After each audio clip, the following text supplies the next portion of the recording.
this hearing, to put it bluntly, has sucked. There is one thing that Republicans and Democrats seem to have in common today, which is that we're willing to be players in a game. Both sides, at times, using this hearing to take shots at our favorite political nemesis. And I see some members practically patting themselves on the back when they get a good insult or counterpoint in.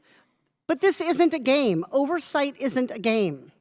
Under this Republican majority, we have wasted month after month censuring, expelling, holding people in contempt, and almost impeaching. And for what? Okay. Republicans have passed nothing of substance in the House.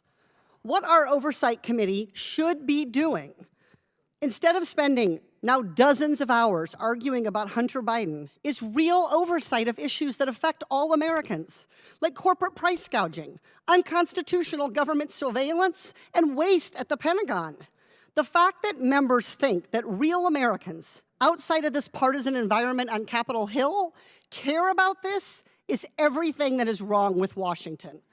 So that Americans who love this country and just want a better future don't have to listen to hours of frustrating attacks and procedural debates in a partisan game, let me sum it up.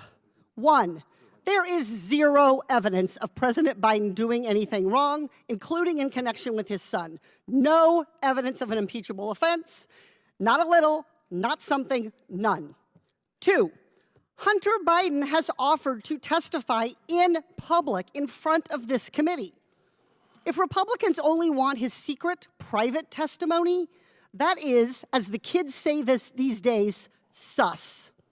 If my Republican colleagues are truly in this to get answers, and I hope they are, stop wasting all our time on holding Hunter Biden in contempt on a deposition and ask him your questions. He'll be here under oath, and the American people can watch. What's more transparent than that? What's better accountability than letting the American people hear Hunter Biden's answers? That's real accountability, not political gamesmanship behind closed doors. This is a game where nobody wins and everybody loses. It is Washington at its worst. And I'll tell it like it is without pointing the finger at either party. This sucks. I yield back. I appreciate the gentlelady's remarks, but I do want to point out that one of the reasons it's necessary for Hunter Biden to appear to give a deposition is that he is a material witness in an ongoing investigation of potential corruption at a very high level. I think, to your point, that this has devolved into partisan politics. When we have an obligation as members of this committee, a very solemn responsibility to pursue evidence and investigate charges legitimately and not let it become what it has become today. And I don't think we're getting there. I do think that Hunter Biden has a responsibility to respond to the subpoena through his legal counsel if he so chooses, in a responsible way. What he did in showing up outside the steps of the Senate is contemptible. He shouldn't have done that. But we need to investigate this. We need to follow the evidence. And he needs to appear as a material witness to an ongoing investigation. If he comes in to testify before this committee, there are other issues related to his activities that I think would be germane. You know, I appreciate the gentleman's solemn points and pleas, but the reason why folks on this side of the aisle have a hard time digesting that is because your curiosity on what violates the law only applies when it's politically convenient. To talk about Hunter Biden when it's pennies, when it's pennies compared to $2 billion from a foreign government. And I'm not saying that Jared Kushner violated the law, but what I am saying is that was probably negotiated before he left, a $2 billion deal. You announce it months after you leave, probably negotiated before. He never run a hedge fund before. We talk about Hunter Biden having no experience. He never had run a hedge fund before.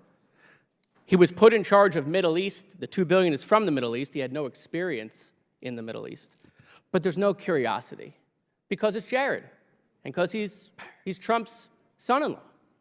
And so coming to us and pleading with us about Hunter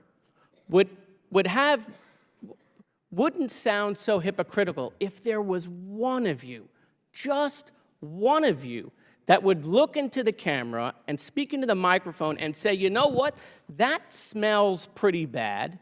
We should look into that as well. And I think, quite frankly, the American people would believe you more about your inquiry and about Hunter if they saw your curiosity into the Biden family with the same curiosity into the Trump family. And so that's why we are where we are. It's why the American people have no faith in this institution.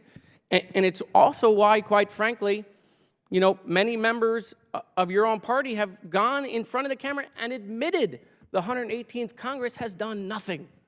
And so we're here. We would like to do oversight and apply the law and the rules universally. But when we talk about Trump or Jared Kushner, you all look down just to make sure Donald Trump doesn't see you on camera. You can't even look up and be interested that a foreign government, months after someone who actually worked in the White House, Hunter Biden never worked in the White House, months after someone worked in the White House and was in charge of that very region, got $2 billion. Thank you, Mr. Chairman.